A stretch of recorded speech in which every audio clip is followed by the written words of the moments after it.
Today we're going to be talking about Snapseed, a mobile photo editor that is powerful, intuitive, fun, and super fast to use. It can turn photos like this and turn them into this, and like this into this. And one of the best things about Snapseed is that it's totally free.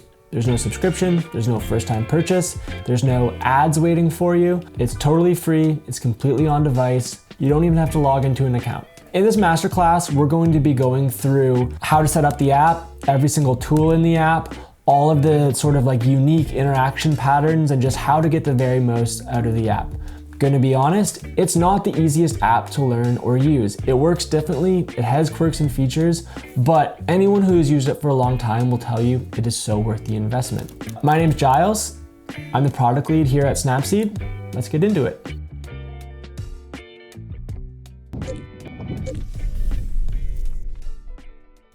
We regularly hear, for people that have never used it, that Snapseed can be a little bit hard to learn. It's quirky. If you've used other editing apps, it has some like very different sort of like interactions and paradigms. But if you learn it, ask any longtime user of Snapseed, it's so worth it. Like once you get it, and you realize it's so powerful, it's so intuitive, it's really fun and gestural to use, and it can be really fast to edit in. And every day we keep trying to add more features to make it faster and easier. One of the things that makes it so special is that it is totally free of charge. And you might be wondering like, what's the catch? And there isn't really one waiting. Snapseed is, as of the day of recording this, it's completely on device, and that's the way it's kind of always been. You don't have to log in or like share a bunch of information with us to use the app. It's totally on your phone. Your photos stay there. All your edits happen there. There are also just so many great things within Snapseed. It is truly very powerful. We have all kinds of like really high precision editing tools. We have amazing film simulations. We have a new camera app that allows you to capture in your own custom style in a really fun and gestural way. We have non-destructive editing, which allows you to come back to your edits and change them all. We have the ability to save your own custom looks and reapply them whenever you want, and do batch editing and share your looks with friends. It is a very deep and powerful app that, is worth the time to get to know. All right, so welcome to your Snapseed gallery. This is going to be your core jumping off point. We introduce the gallery for two reasons. One, so that you can jump into your edits much faster. On average, for like 90% of journeys, now fewer clicks to get into editing your photo. The second reason is you can now import photos in batches, which I'll talk about in a second. And the third reason is so that you can do batch actions. So like do things like multi-photo delete, or even more exciting, batch editing, copying edits from one photo to another. But yeah, very quickly, here's what you need to know in here. So this is the button down here to access the Snapseed camera. We'll talk about that more later. I can select any one of my recent photos to jump directly into editing that photo, or I can hit the green button to go into my photo gallery, and I can either select just one photo or multiple photos. If I select multiple photos, they all get dumped in. If I select only one photo, it drops me right into editing that photo. So you can take your pick there. Yeah, and so that's the very quick overview of your gallery. I can also change how it's organized by tapping this button. I can change how it's sorted by selecting this button. And then I can also select photos. So like, let's say I want to copy the style from this one and apply it to these two. I can paste like that. Or I can also do the same thing by long pressing. So if I long press this and these, I can also delete them out. Okay, so that's quickly what you can do in your gallery. Let's move into what it's like to edit a photo. Okay, so here we have my wife and our dog Moose on one of our favorite beaches, and I am going to show you around what we call the editing one-up. So the first thing to know is about your favorites bar. So we've put by default our most commonly used tools in this bar right here. But what's really cool about this is that as you get to know the app, you can make it your own. So if I click customize here, I can go through, and I really like to use our film tool. It's one of my favorites. So it is right here.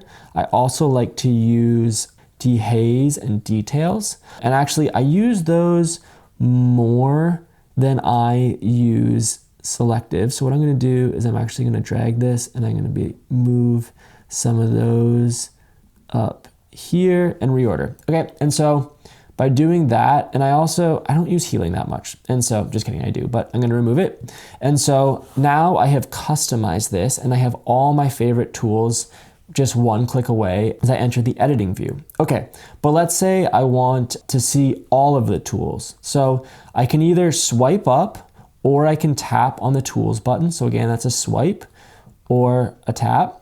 And we have our toolbox. So a few things about the toolbox. So in the all view, as you'd think, you see every single tool that Snapseed offers.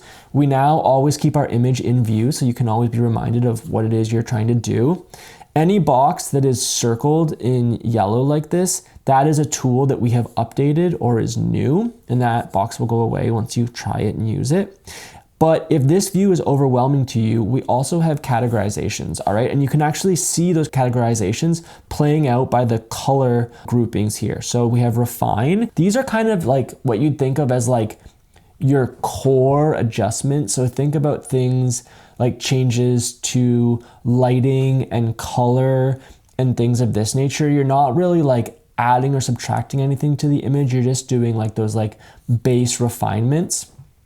Fix, as the name applies, is more about like getting rid of stuff or cropping your image down or changing the perspective. You're more of making like a material change to the image. And then style, that's where all of our film and vintage and aesthetic filters are.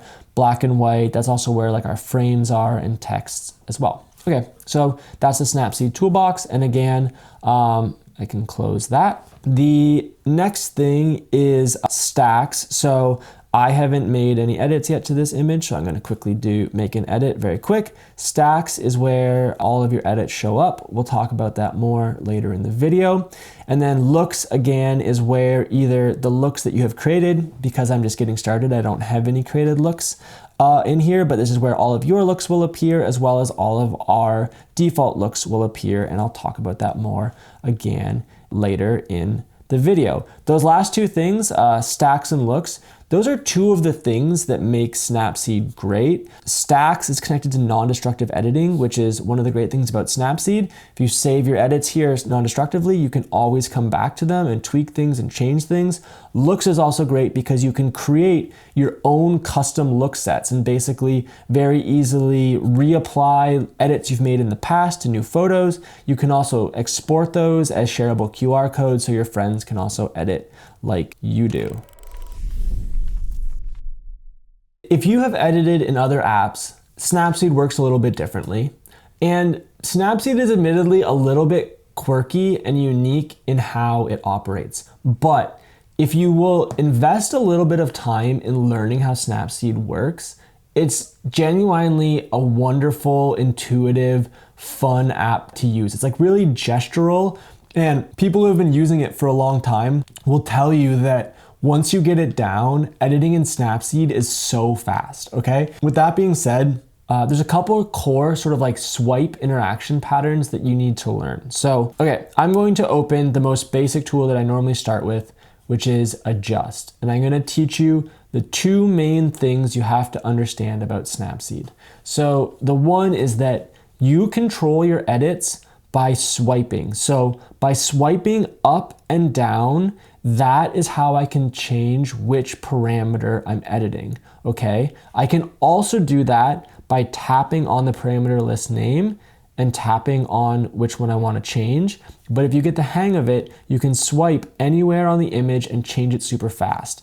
Second to that is that how to change that parameter, right? So if I want to change the contrast of this image, I can swipe anywhere on the image to change that parameter. Right is more, left is less, okay? And on top of that, I can also swipe on the parameter value bar itself. I can also tap on that bar if you want to change the value, and it'll jump to that. And I can also double tap it to reset it. So that is the sort of like core way you interact in Snapseed, and this is true in almost every tool, and any tool that it is not true in, we have a video on it and we'll walk you through the exceptional cases.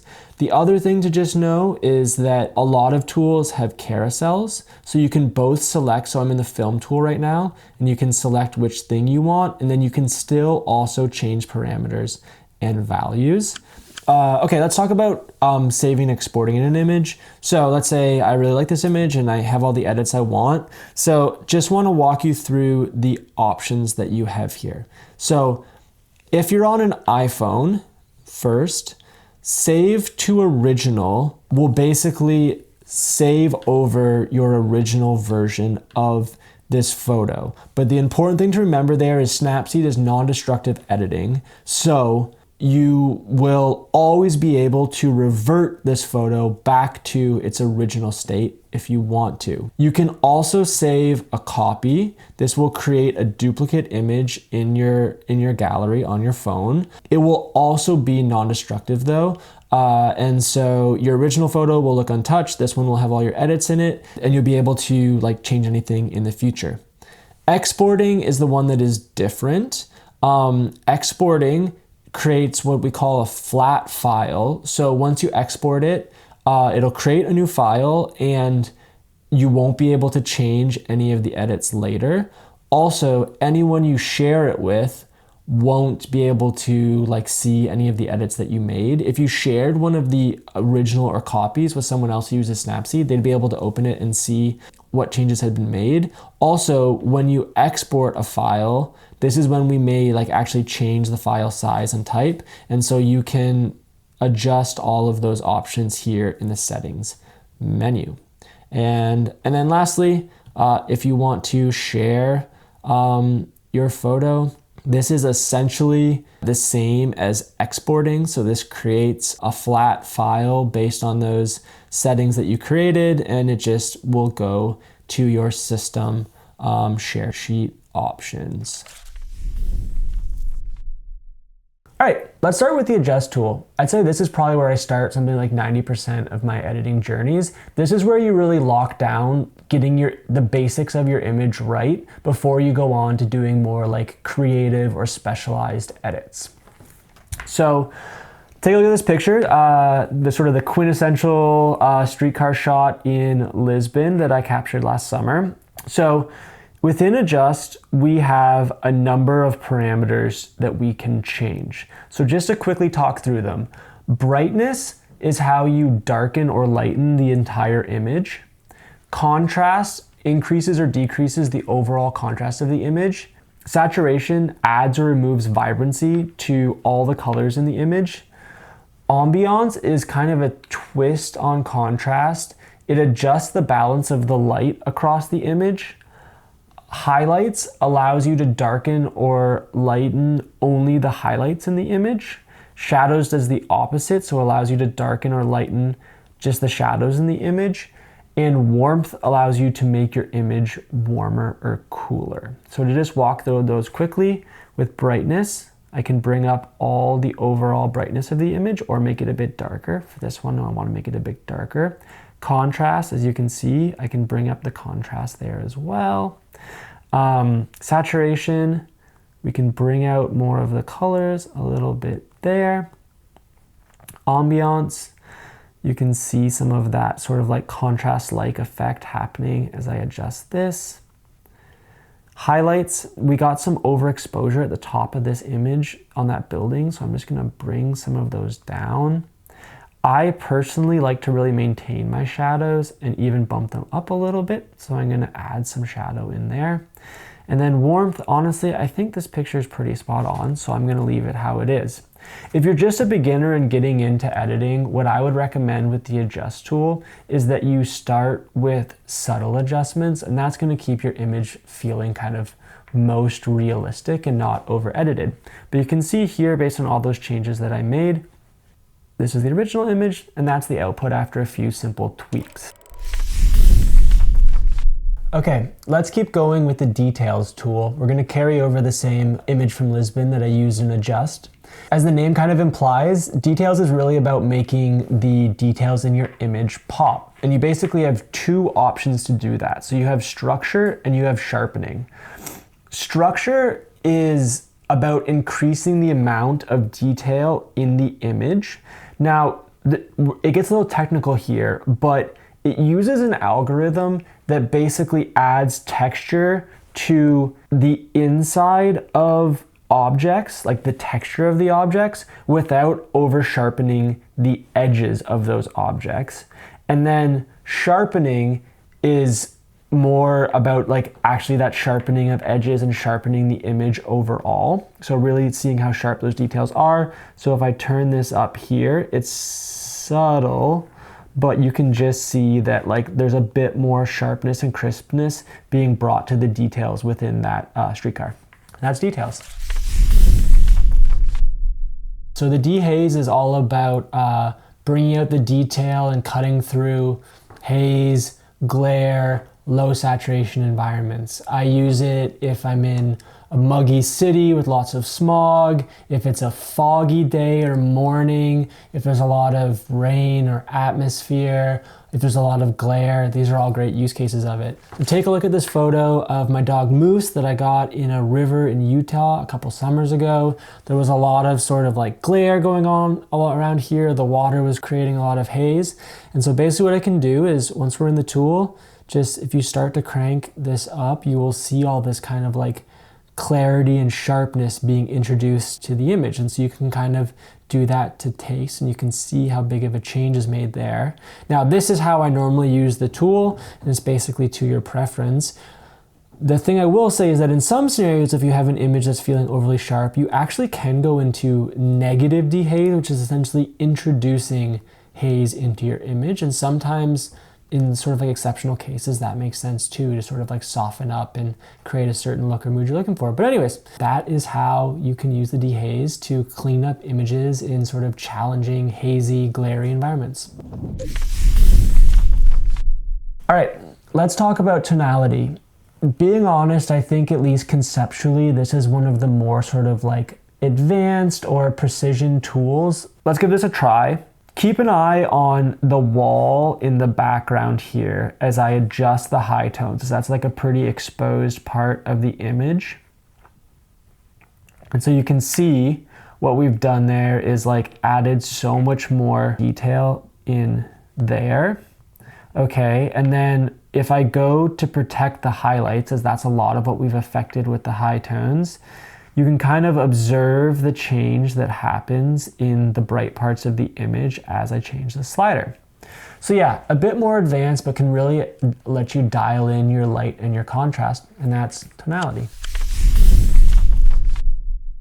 Okay, let's talk about curves. Curves is probably one of the most intimidating tools in Snapseed, but it's really powerful. And so if you want to kind of try and tackle it, there's a lot you can do in there. And yeah, it really gives you a lot of control over your image.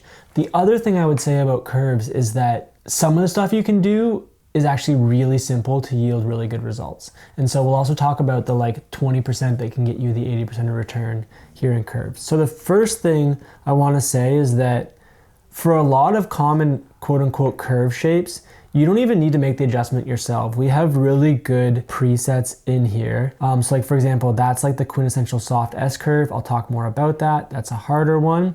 This is one of my personal favorites, this quote unquote fade curve. I often pair this with film looks to make my photos look really sort of vintage and old and sort of authentic. But yeah, there's a bunch here, but let's go back to talking about like what curves is and what it's all about. So you can really think the curve in three components. So down here, you're adjusting your shadows.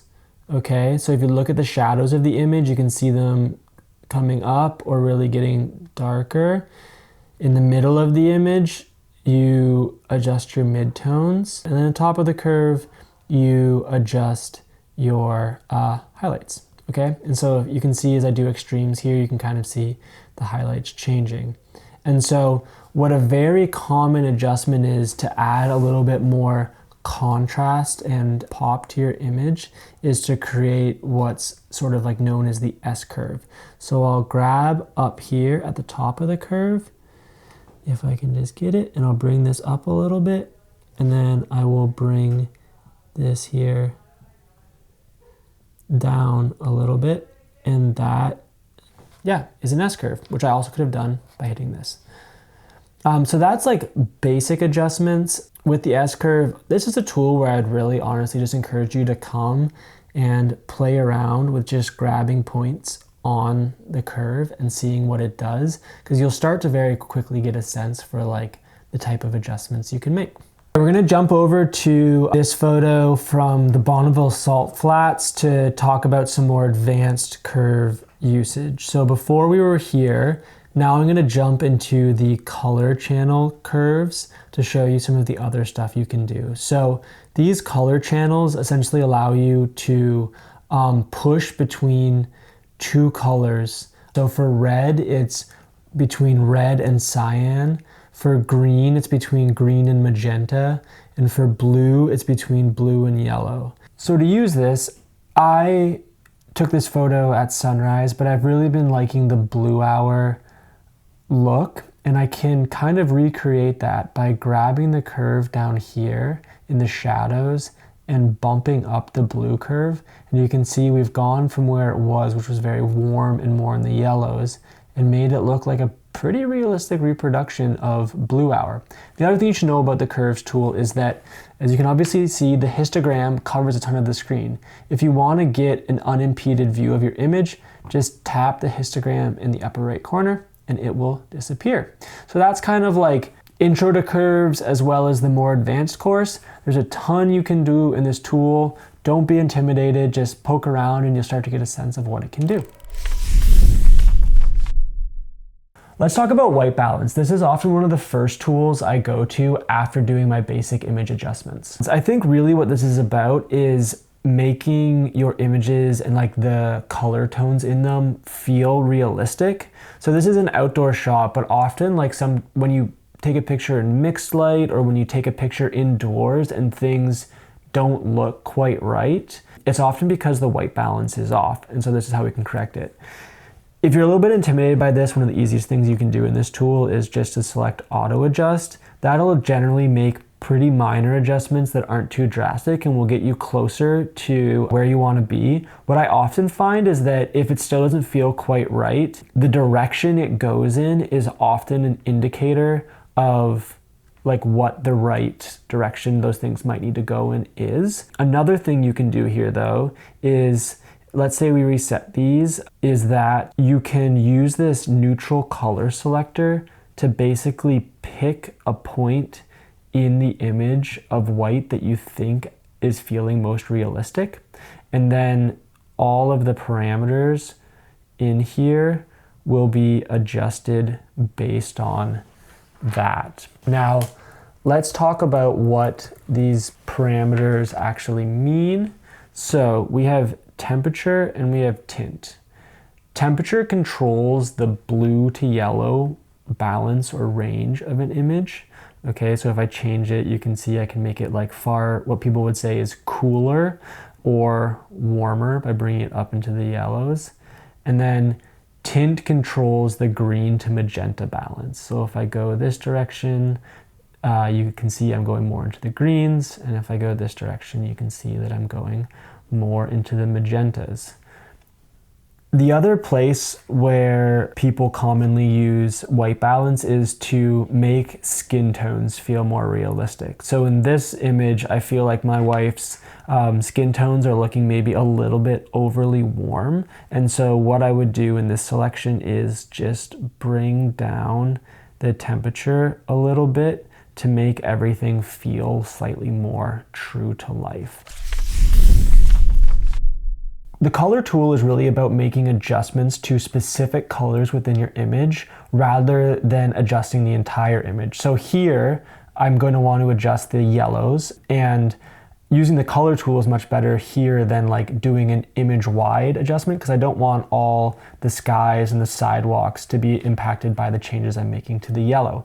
Generally, I use this in a couple scenarios. One is where like I captured an image where there's one specific color that I really want to see pop there, or like want to make it sort of like a central component in the story I'm trying to tell. The other is just like if a color didn't feel true to life and I want to do some subtle corrections. So here you can select your color two ways. So one is that I could select the yellows and you'll see that some masking shows up to show exactly what it is I'm selecting. I can also select the orange and you see that actually like our automatic tools is recognizing what I see as yellow more as orange. But if I want to be precise, what I can actually do is I can take this dropper and just drop it on here or here and then see what it grabs. Okay, so once we have our color selected, we have a few options of what we can change. So hue is essentially what the color is. So it's like, is it more green? Is it more blue? Is it more red? So you can shift it within that range. So I can do that here. So if you'll see, if I go over here, we bring it more towards the reds. If we bring it over here, we make it more of that kind of limey green yellow. I kind of saw it more as an orange, so I'm going to change it there. Saturation is kind of how like strong or like vividly that color shows up. So I can really kind of pump it up or dull it down by turning down our saturation. And so I'm going to want to bring it out a little bit more. So I'm going to turn it up. Luminance is kind of how bright or dark it shows up. So I can, by turning luminance down, I kind of make it look a little darker, more shadowed. And by turning it up, I can really make it pop even more. And then spread gets a little bit technical, but it's basically how far over on the color spectrum the changes you've made bleed over. So like how much will they impact nearby colors? So you can kind of see as I change it that some of the like reflections in the bottom of the trolley car there are changing because I'm pushing this more into that color range. And then range essentially is how broad we want the like selection we made to actually be. So like if I narrow the range, we actually are only isolating on that original shade of yellow at the bottom of the car that I grabbed. And if there were more yellowish things in this image, as I move the range up, you would see it grabbing more of the like region of the photo. Yeah, and that's color. The one thing I would say is like color is one of those tools where it's up to sort of artistic interpretation. So like here you can see I pumped up the yellows a lot and made it pretty unrealistic. And so it's really up to you to decide how far you want to push this tool and what matches your style. Lens blur is another one of those tools that you can kind of use to bring a viewer's attention to a certain point in the image that you want. You can also use it to get artistic, and I'm actually going to show an example of that. Really what lens blur is doing, and I think a lot of us are familiar with this, is like recreating what a proper camera with a certain type of lens can do, where it like isolates a subject and then blurs out the background. Obviously, like a lot of our phones these days can do that too. So the basics of this are, right, is like I can change the blur strength. So if I turn it all the way up, you see the outside of the image is like completely blurred out. And if I bring it all the way down, I can see basically everything. Okay, so that's one thing to know. The second is the transition. So that sort of like how sharply it transitions from in focus to out of focus. I can change that here. And I can also introduce some vignetting as well, because often when you do this on like a proper like DSLR setup, it does introduce some vignetting there. And so this kind of replicates that.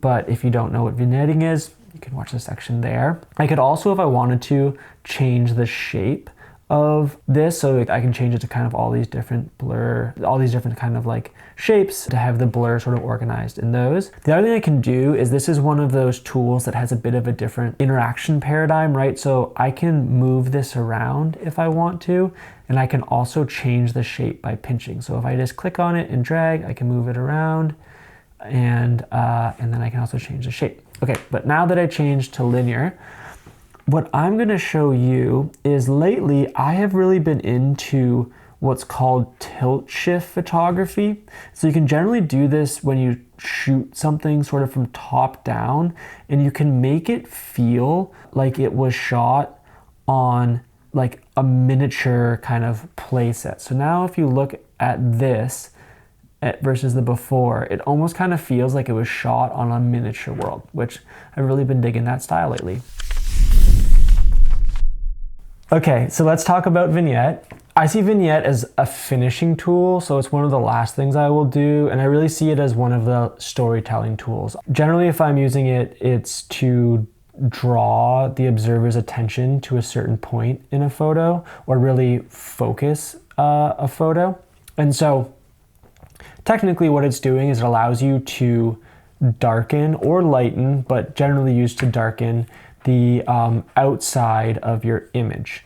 And so technically what we're doing in here is there's kind of three things we can do. So the first thing we can do is we can pinch with our fingers to set the radius of the ranges that we're going to adjust. So you can see that I'm doing a 2-finger pinch there.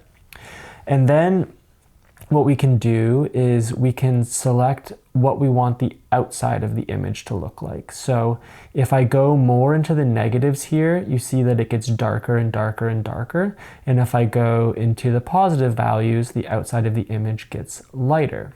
Then if I swipe up or if I tap here, I can select inner brightness. And what that allows me to do is change what's happening on the inside of that circle that we set. My last tip on Vignette is that generally less is more. So really heavy applications tend to date themselves really quickly unless that's what you're going for. But generally I'm kind of focusing somewhere like in this range here, and you can see that's the change we've made to the image where it's just bringing your attention a little bit more to that subject. Check out this image I captured of Nazaré Beach in Portugal. If you are familiar with the famous big wave surfing there, this is close to where that all goes down.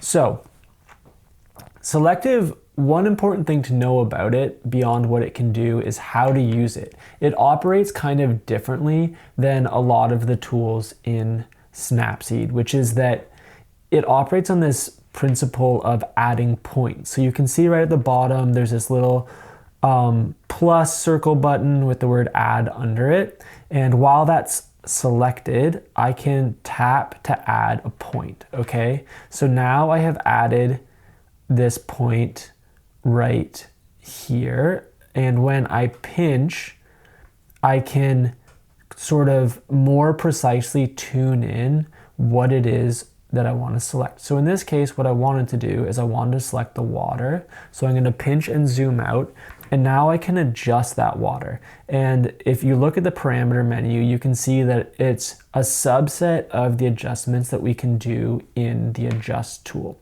So for this water, I want to take a look at what I can do with contrast. So I want to make it a little less contrasty.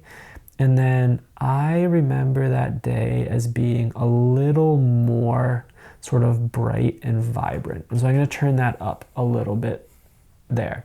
Now I want to edit the beach. So maybe I'm going over the top, but this is how I remember that day. I remember everything as really like bright and vibrant and warm and colorful. So I'm going to select the sand. Same thing, I can kind of get a sense of what I have captured there and the intensity with which it's going to apply. And now what I want to do is I want to turn up the saturation here because yeah, I really remember it popping like that. Now I can see that it's hitting sort of the lower part of the image here more than the like upper regions of the image. So what I'm actually going to do is I'm going to select this and I'm going to copy, and then I'm going to paste this point up here. And that's kind of a pro move, but what that has done is it's taken the exact same adjustments I applied down here and it's now applied them to this new dot I've added. And so what I'm gonna just try and do is balance out the sand up there. And there you have it. That's how you can use the Selective tool to selectively edit components of your image really nicely and precisely.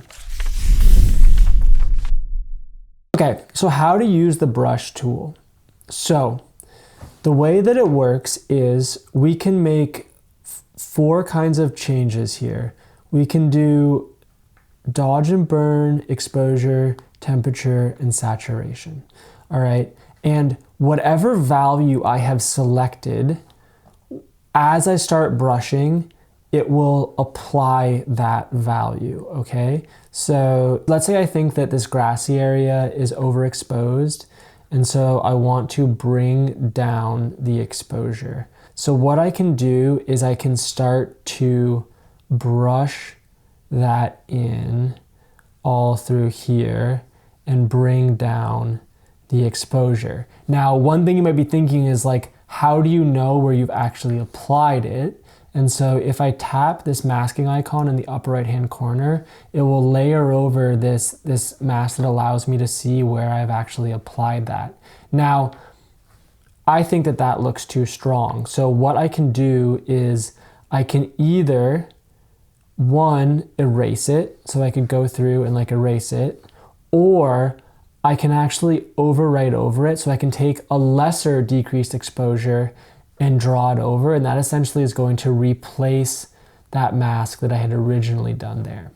The second thing is that I've accidentally kind of drawn onto the ocean, and I didn't want to do that. So if I move this to the eraser, which I can also do by just toggling it down here, I can zoom in, and zooming, like in many other tools, is how I get more precision. So now I can go and I can erase all of this here with zooming and make it more tight. And so that basically applies for all these tools. So if I wanted to saturate this grass area a little bit more, I could draw that all in, see where that's applied there. So that's how you can make edits to selective regions using the brush tool. But as a reminder, you have a lot of options for this. You have the Selective tool, which probably would have been better in this case. And you also have the masking tool, which again, probably would have allowed you to do this with more precision, because it would have allowed you to just grab that coastline exactly without having to draw it in.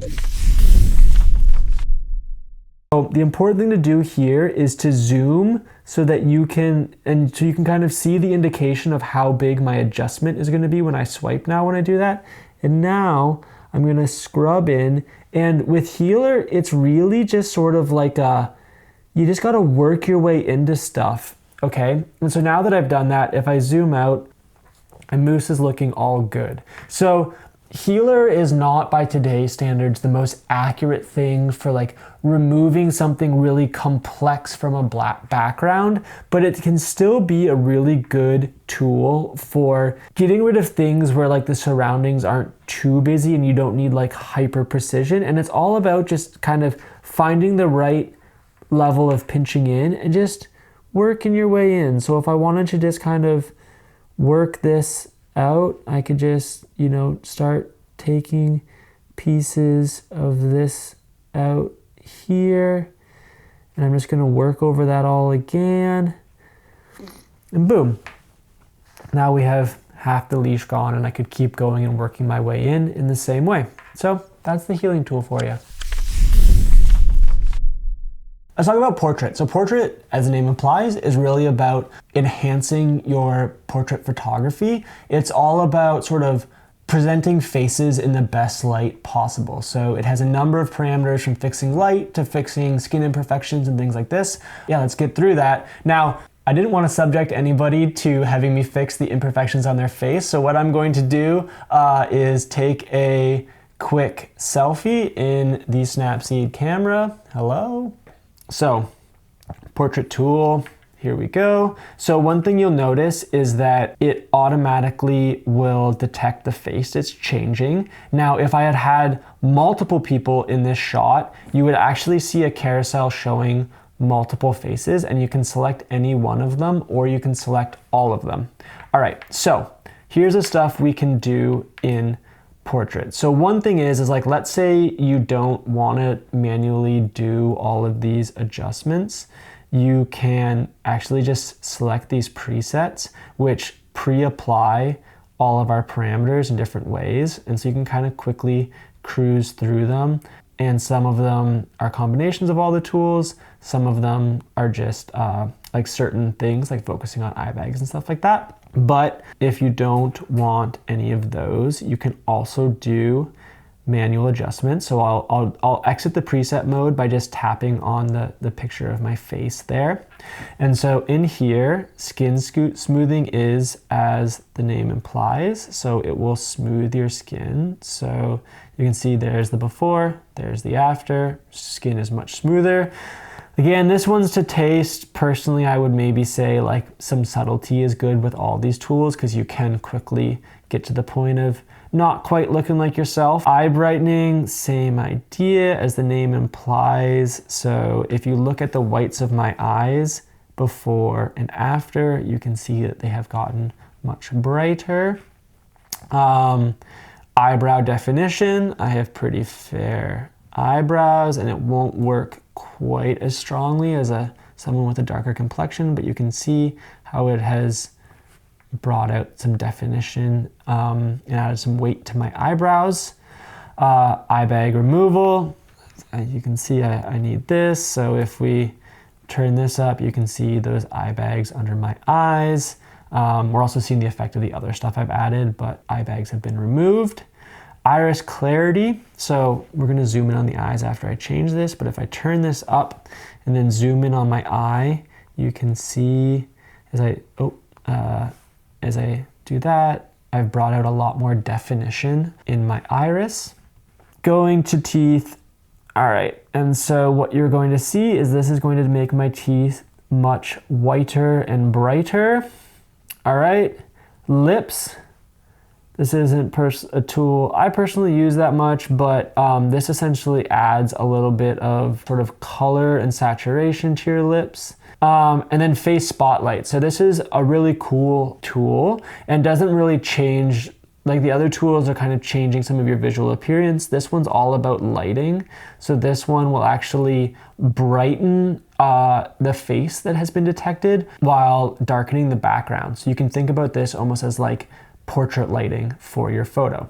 The last thing I want to call out in portrait is this skin tone change. So I can basically go through and change how my skin tone is represented here. And this is really good. We know that cameras, and especially phone cameras, aren't perfect at representing everyone's skin tone as accurately as we would like. And so this tool is kind of there to help you do that. All right, let's talk about our crop tool, which actually combines cropping and rotating. This is top 3 tools I always start with. Generally, I'll make some core adjustments and then crop my image, but sometimes it's actually the very first thing I do. So let's open up this tool. Now, one thing that's awesome about this tool is that it will try to find your horizon line and automatically level the image for you. I have a wonky eye and I have been made fun of by friends in the past for having very crooked horizons. So I personally love this. And so this is automatically straighten the horizon. And now there's a couple things I could do. Now, maybe to my wonky eyes, that doesn't look straight. So I can actually change the horizon if I wanted to, but I think it was right. So I'm gonna leave it there.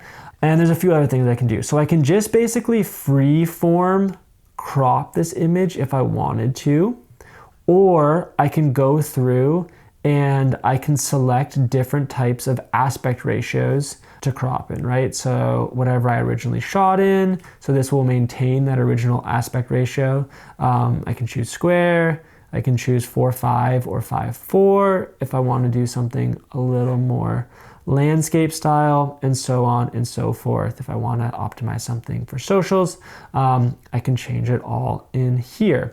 The other things I can do is that I can flip the image.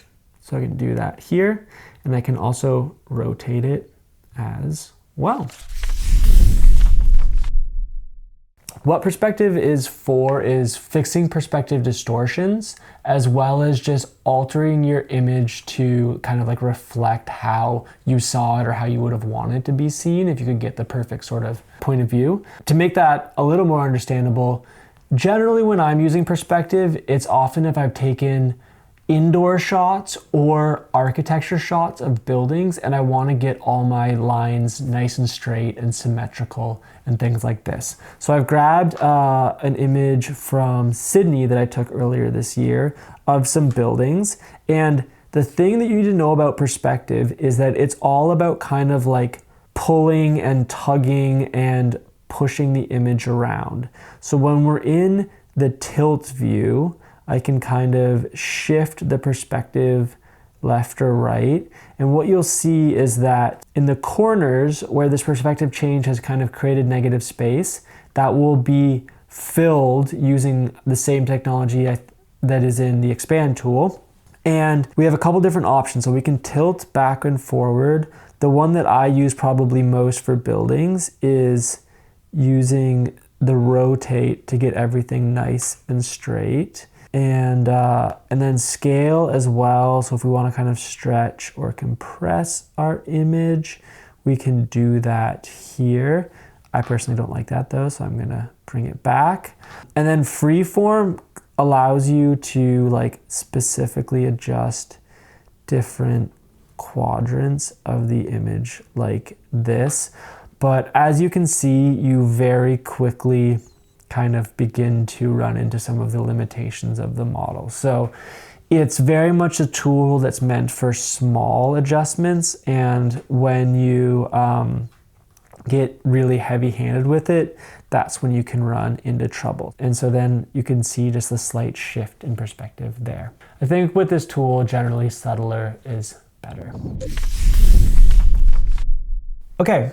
Let's talk about the expand tool. Check out this drone shot I got of my wife was paddleboarding in Sardinia on our honeymoon. And so the expand tool. So one quick thing to note, there's a couple tools in Snapseed that the very first time you ever use them, you will need to install them. Okay, so expand. Basically what this allows you to do is push out your image as either you had captured more, or if you want to essentially add a border or sort of resize your image. So I'm going to show you what both of those are. So there is Smart Expand, and what this will do is it will like kind of expand out and copy what's in the image. So like, let's say I want to make this look as though I was actually much higher in the air with my drone, or had a much wider angle lens on the drone.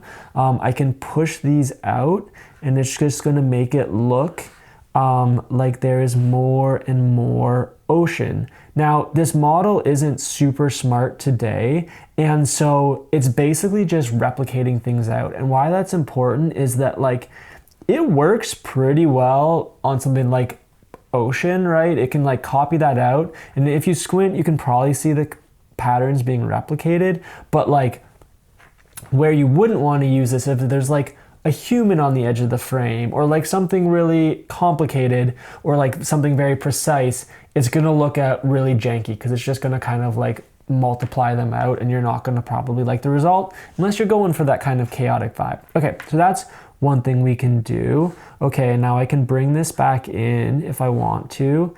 But the other thing you can do, and sometimes I use this to just kind of frame my images, like almost think like matting in a frame, is you can just resize your image by adding either white or black. So yeah, that is the expand tool. So head pose allows you to essentially shift the direction that a face is facing in a portrait shot and make some changes to that portrait as well. So if you've been watching the entirety of this series or this video, we have another picture of my wife, Tiff, at this famous shot spot in Portugal. And so let's start with the core tool. So again, Head pose is another one that has a little bit of a different interaction. It's not this typical swipe up to change your parameter, swipe side to side to change your parameter value. It's kind of more like perspective in some of these where you drag on the screen to move it around. So you can see if I drag to the right, her head goes to the right, to the left, up, down.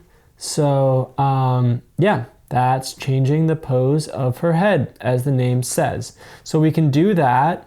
And then the other thing we can do is I can deselect that. So if I want to toggle it back on again, click here, move around. And then if I want to deselect it, go here. So I can change her pupil size, which, just to show you the before and after, makes her eyes a whole lot bigger. I'm going to turn that down because she's going to look a little scary there. Same thing with smile. So if I dial this up, can give her a big old grin. Can also do the inverse and actually take her smile down a little bit. And then focal length. So this gets more into the like sort of technical domains of photography, right? But the different focal length you use on a camera when taking a portrait can actually like change the representation of how wide or narrow you look. And so this essentially simulates that effect by like making the head appear more like narrow and elongated versus short and squat, which different focal length lenses on a DSLR or something like that would do. So yeah, head pose, use it if you dig it. Okay, so the first thing is, recently we've added a bunch of new film emulations to Snapseed. And so you can see these little banners popping up that tell you what these like film emulations were inspired by. And these are just some of my favorite film stocks of all time. We also have a bunch more in here that don't really have descriptive names, and you kind of just need to click through to select to see kind of what they do. Now, so you can go through and you can pick a starting film. So I'm going to go with this one here, Kodak E200, or the film inspired by Kodak E200. And then there's a number of parameters you can adjust to really make this your own. So the first is the style strength. So this is going to change how much of the colors are being adjusted in the image to emulate that film. So sort of how strong you want the effect to be. We default it to 80 every time. So anytime you open a film, at first it'll be set to 80, and then whatever your selection is will carry over. So I'm going to turn it up to 100 because I like the full look. And then the next thing is grain. Now we recently changed how grain works in Snapseed to give you way more options to customize what style of grain you want. Because as you may or may not know, no single film grain is the same, right? They're all, the way the light interacts with them, even from roll to roll, you can get slight differences. So one thing you can do is you can just turn up the amount of grain. So if I look in here, you can see that like way more grain is being added. Now I do think this is a place where you want to exercise some subtlety, so not to overdo it here, but it is to personal preference. And then the other things you can do is you can change the grain size. So again, I'll zoom in to kind of show this. So you can kind of see that the sort of size of the dots there is really changing. And again, that's all to like sort of what you're trying to emulate and what your personal style is. And then you can also change the grain texture. And this is one where really you just got to see it rather than me trying to describe it. But you can kind of see like, yeah, the roughness of the grain changing there. And then the other thing that is not necessarily like true to historical grain, but is how we kind of perceive it, is this idea of grain blur, which is that a lot of times by adding a little bit of blur to your image, it makes it feel more sort of representative of what grain looks and feels like. And so now if we go and look at the change, here was our before and here is our after. And to me, that feels like far more of that sort of like analog vintage aesthetic that I really like in my photography. that's the film tool. I hope you try it and like it.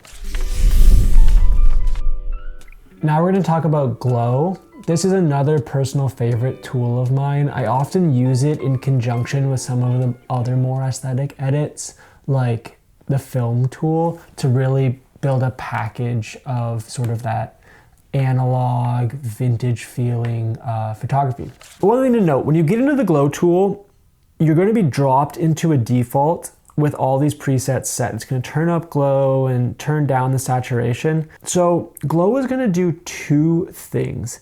It's going to enhance the sort of highlights in those bright sort of, if you have a light or if you have sun coming in a certain type of way, or if you have a neon sign, it's going to really accentuate that. And it's also going to darken shadows. So to show you the before and after, there's the before and there's the after. You can see that we've really darkened the shadows and really kind of brought this soft glow around these lights. Now, my pro tip for you is I actually feel that glow works best when used in conjunction with details.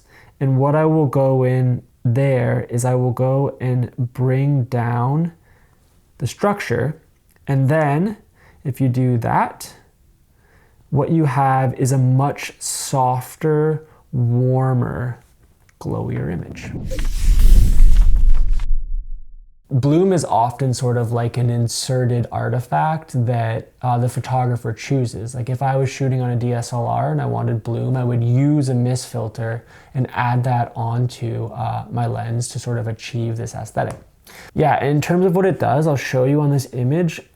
Pay attention to the areas where the light's hitting. The main thing that bloom is doing is it's kind of adding this luminous glow to the highlights of the image. And so if we zoom in on this guy here, you can really see the difference that's happening.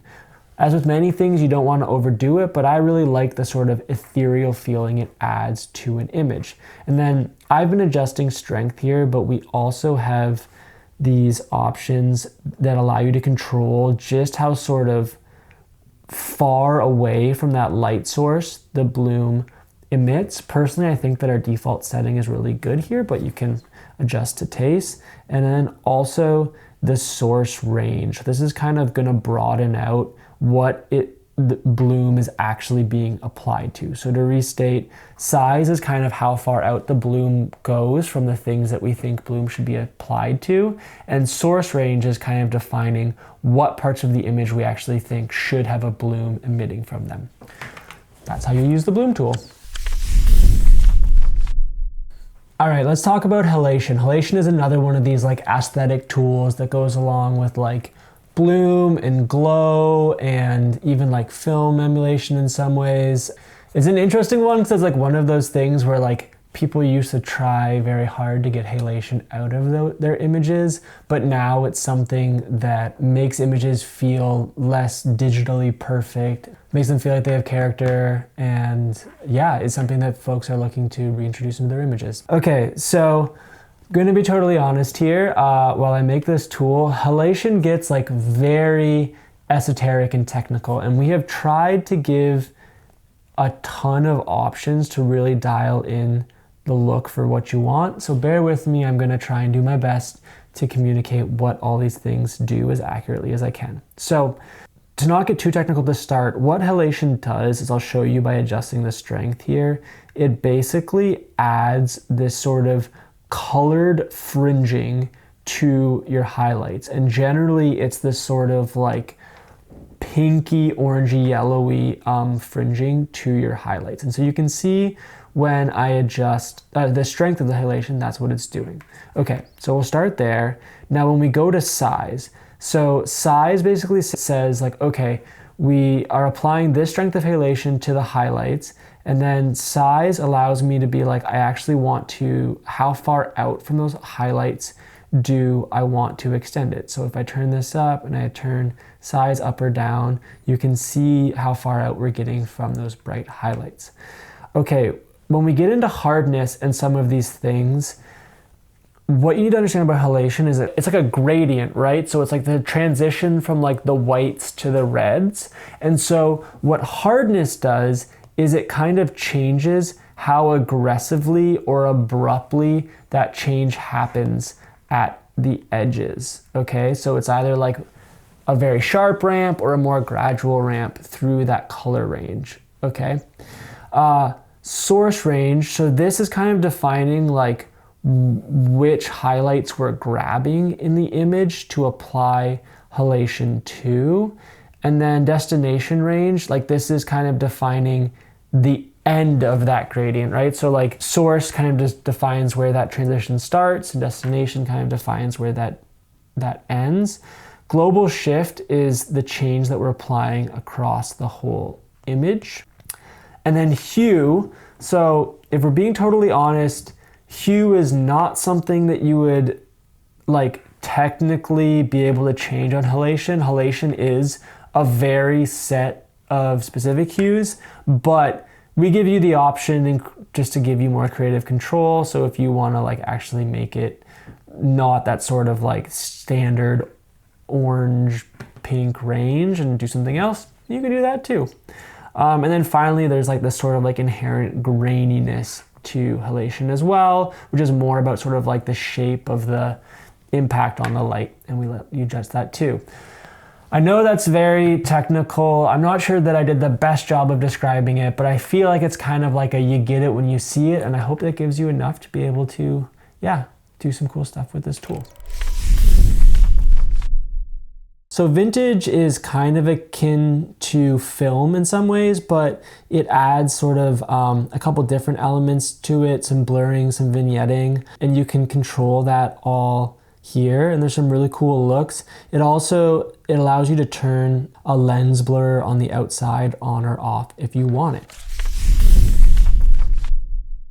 Okay, continuing with stylistic stuff, Retrolux, it has some pretty wild throwback styles in there. They add a little bit of texture, which is really cool. They have, you know, a set of parameters that you're mostly used to. The two that I would maybe draw your attention to, they're different, is you can like have these like scratches that add texture. You can also have these light leaks in your image as well.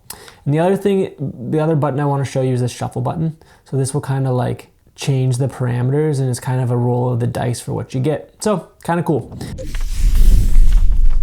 Grunge operates in a very similar way to Retrolux, but I would say it's even more aggressive with its textures, but it has the same shuffle feature. Drama, similar deal. It's not quite as artistic, but more like essentially like really dramatic heavy edits. HDR Scape. So you have to think about this in point in time. This was released when like HDR was like really cutting edge. And so it tries to kind of like replicate like what an HDR effect does. At this point in time, Snapseed still does not support HDR, but yeah, that's kind of what this is doing. But to be quite honest with you, you can get some cool effects with this, but like most phones today can capture really good HDR, and like your stock HDR photos probably look better than this does. But anyways, that's a whole group of, yeah, stylistic tools. There's a little bit of quirks to them, but generally if you get one, you get all of them, and it's really up to you to check them out and see if they're your style. Let's talk about the black and white tool. I feel like this is probably pretty self-explanatory, but black and white is more than just desaturating your image. You could just go into adjust and do that. It's also about sort of changing the contrast of the image, and also the way we've built our tool, it's about changing sort of the look and feel and vibe. We have contrast in there, we have grain in there, we have a number of different interpretations of black and white, because just like when we look at the film tool, black and white wasn't any one single thing when it was captured in film, right? There was a lot of different interpretations of it. So you can check out this picture. This was a photo that I took when visiting my best friend Cam in Vienna a couple summers ago. And I thought these were super cool. They had these kind of like phone booths converted into take a book, leave a book, public libraries. So I jumped into the black and white tool, and you can see we by default have this black and white look that I personally really like. I think it's a really good spot to start.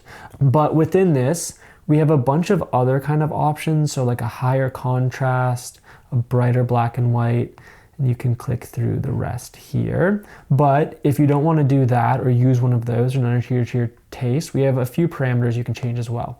So again, brightness, similar to like in the Adjust tool, contrast as well, and grain.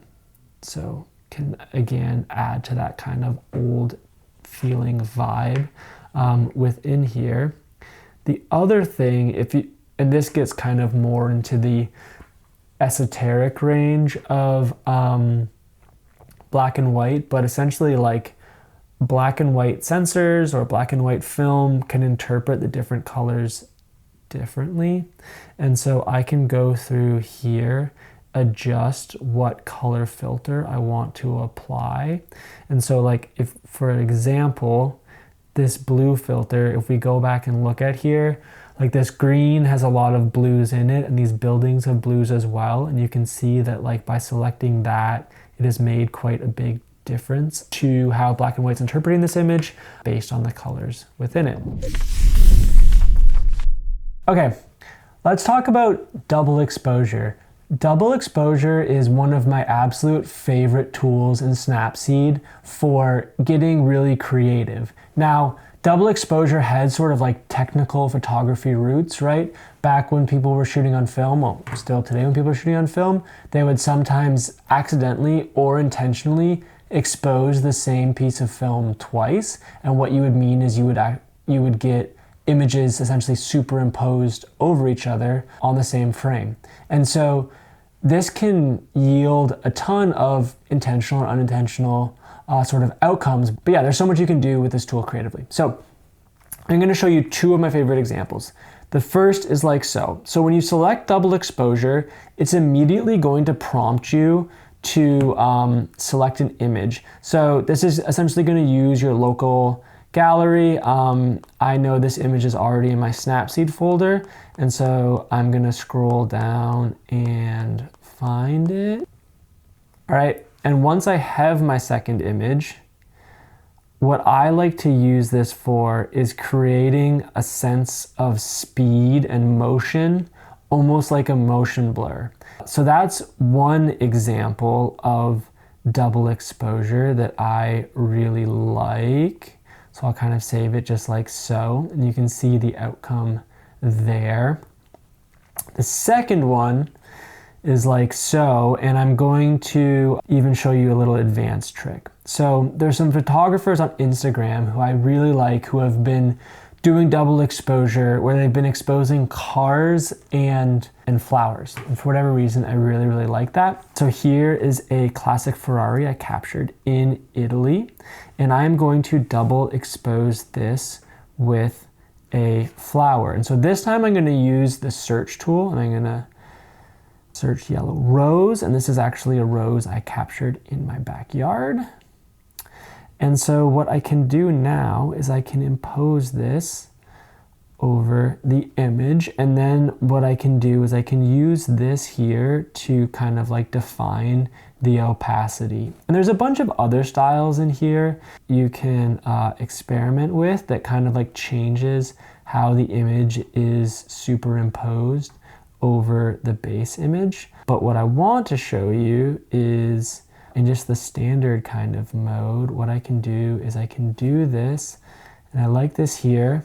So I'm going to save this, and then I'm going to go and I'm going to do the same thing really quick. Yellow rose. Okay, and then I'm going to actually flip it with my fingers and put it up here. Okay, I'm going to turn down the opacity on that a little bit. Okay, and then here comes the pro level course, and this is actually a lesson that you can do with anywhere in Snapseed, which is you can go into your stacks view and you can actually edit each layer. So I'm going to go to my first double exposure layer and I'm going to mask it. I'm going to select subtract. I'm going to turn on this toggle up here to expose what I added, and I'm going to go in and I just want the rows, and so I'm just going to erase all this stuff. Okay, And then I'm going to go and I'm going to do the same thing with the other layer. I'm going to turn it on. I'm going to select erase, and I'm going to erase all this extra stuff that I don't want. Okay, but I want to bring that back actually a little bit here. Okay. All right, cool. And boom, there is my final output. Might not be everybody's cup of tea, but I kind of dig it. And so yeah, a ton of creative potential in the double exposure tool, but that's kind of the basics of how you can use it. Let's talk about the frame tool. This is a tool I use really frequently, and it's often one of the last tools I'll use as I'm editing a photo as kind of like a finishing touch.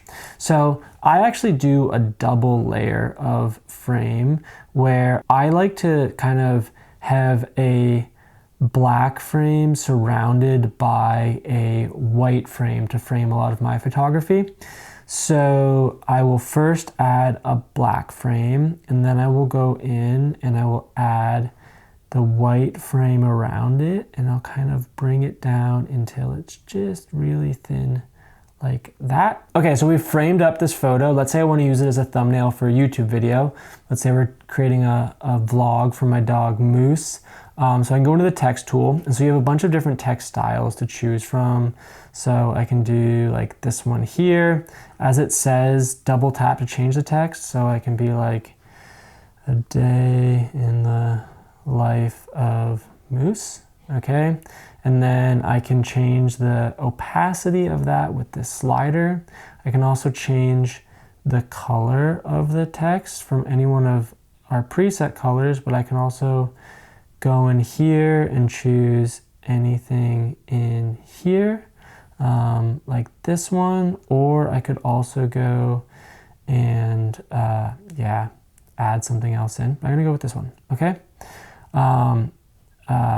And you can also go into this like color spectrum here. Lots of options for color. Okay, so that's one option, but the other thing you should know is if you want to do multiple lines of text. So let's say instead I want to do like this one right here. So if I want this to appear on multiple lines, all I have to do is hit enter, and now I control which line it appears on. If I want to introduce a space, I can do that as well. And there we have a nice, oh, the other thing I should have done there, so I'm going to go in and edit it, is move it off of everybody. So I can resize it by dragging and moving around. Okay, let's talk about the text tool. So I'm going to just continue on with the image I edited in frames. And let's say we're making a thumbnail for a YouTube video. Maybe we're making a vlog for my dog Moose. So in text, you have a bunch of style options, right? I can click through them. Here, I can move around the text by dragging it with my thumb. I can expand it or make it smaller. I can change the angle of it. And then if I want to edit the text itself, I double tap as it tells me to, and I can say a day in the life of Moose. Now, if I do it like this, it's going to show up with some default spacing, okay? But let's say, okay, first let's say I want to change styles, all right? So I'm going to go and I can easily just like change it to this one. Okay, now one reason I want to show you, so if I double click here, this has all gone back to one line, but I can define in this if I want it to be 2 lines by inserting an enter. And if I want to add spacing in there, I can add another enter, okay? And then the last thing I can do, well, I don't really like that, so I'm going to remove that spacing. Okay, a day in the life of Moose, and now I don't like the color. So I can select from these stock options of colors, but what I can also do is I can also go in here and we have a ton of options for you to set your own colors. I created this custom one before that I think looks good here. I'm going to just go here and boom, we have our thumbnail.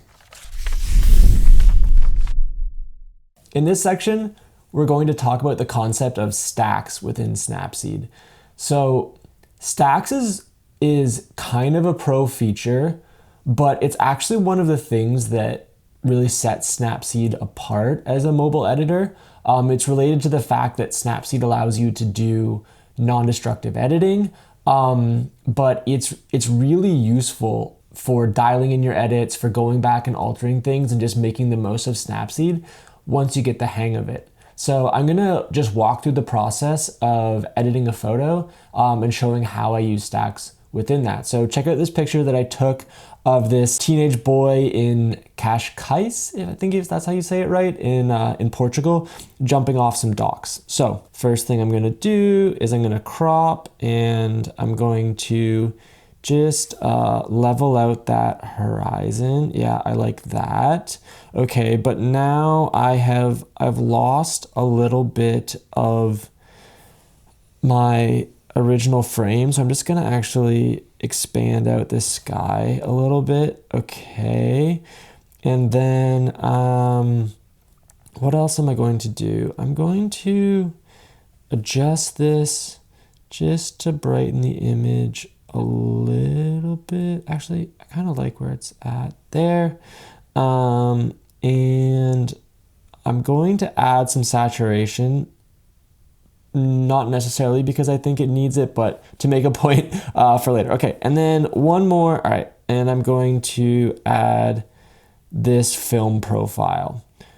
I've made a few edits, and as I've added them on top of each other, I've realized that some of the edits I made, I don't actually like. Now, one thing I could do is I could just like go back into adjust and dial back down my saturation or something in there, but that's not what I'm going to do. What I'm going to do is go to stacks. And so you can access your stacks by clicking on the stacks button in the lower right here. And now what you can see in this view is this will show me every edit I've made. And so there's a couple things. I'm just going to show you how this view works and then how to actually use it. So one thing is, as I click down this stack, what it does is it always deselects everything above the edit in that stack. So as I go back up, I'm adding in more of my adjustments. Okay, so that's one of the things that you can do in stacks. Another thing that you can do in stacks is, if you are done with your edit and you really like how it looks and you know that you want to edit in that style in the future, you can actually save it as a look, which I'll talk about in another session of this video, but just to show you, so I can save this as a look for future use from here. Now that I added this film, I realized that I really don't like the saturation that I did in this step. So what I can do is I can actually go back in, select edit, and now when I go here, I see all the changes I made before, changing the brightness and upping the saturation. So what's a bit tricky about the way this works is that we've kind of returned in time to the point I was editing this. So I can't actually see the film application that I did after this. So I kind of have to remember what it is I wanted to do. So what I wanted to do was return the saturation to a more natural level. And what I'll see now is when I accept that, okay, so now I'm back in stacks view, but I'm still at that same stack level. So to actually complete my edit, I have to reselect the film look. And now you can see that if I click done, that the skin tone is looking better. But actually, I still think it looks a little bit orange, and I don't like what that film effect is doing to his skin tone. Now, obviously I could just go and I could change which film I had selected, but for the sake of showing you how this all works, I'm going to show you a second thing you can do in stacks, which is to select masking. And so what's really interesting about this is that I can actually mask in or out any edit I've done. So if I hit this button in the upper right corner, this shows me the film applied. By default, you don't see it applied, but here shows me the film filter applied. If I select the eraser, I can actually go in and erase the film effect from the kid jumping off the dock.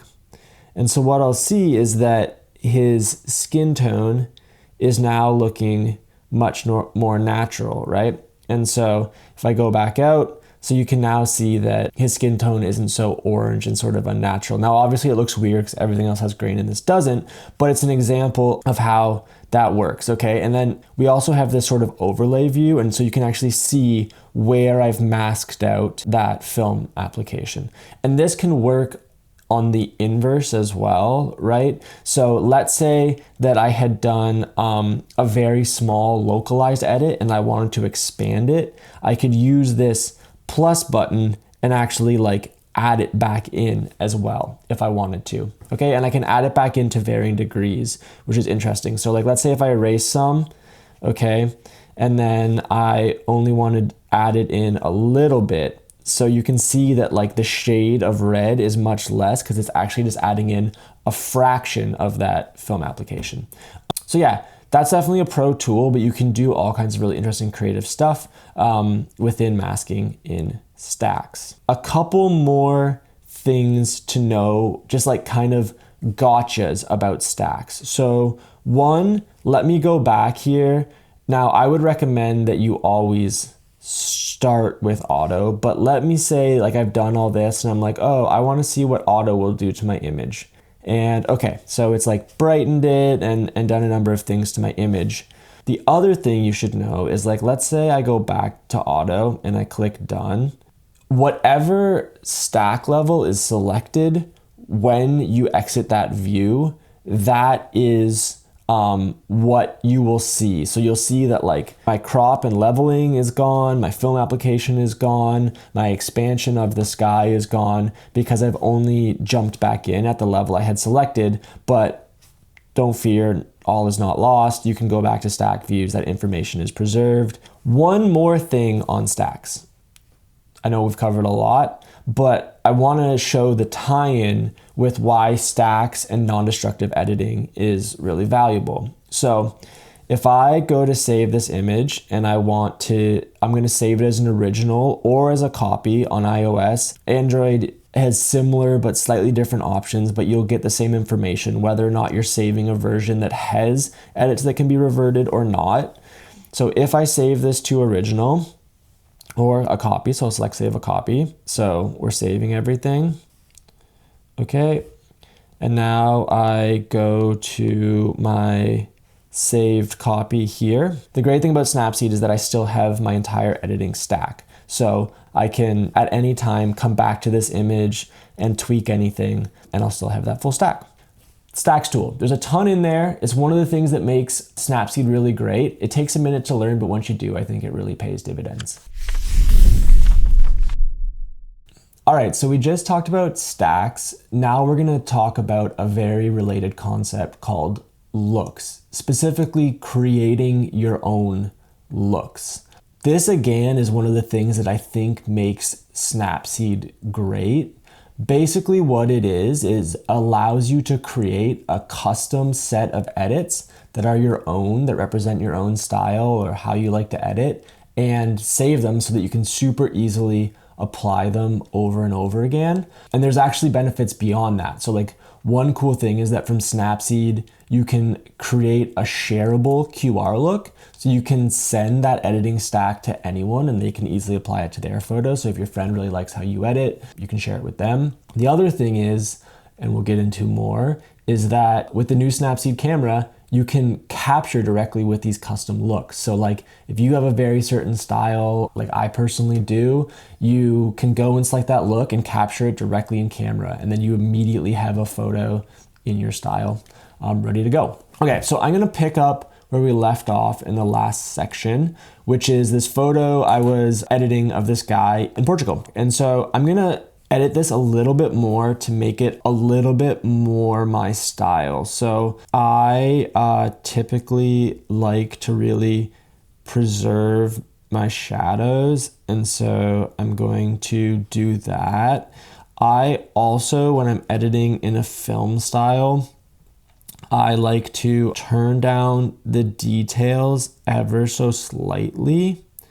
Okay, and then I like to add just a very small touch of glow. So I take out all the desaturation and it's only very minimal, but I like to add in a little bit of glow. Okay, So personally, I don't have a one size fits all look.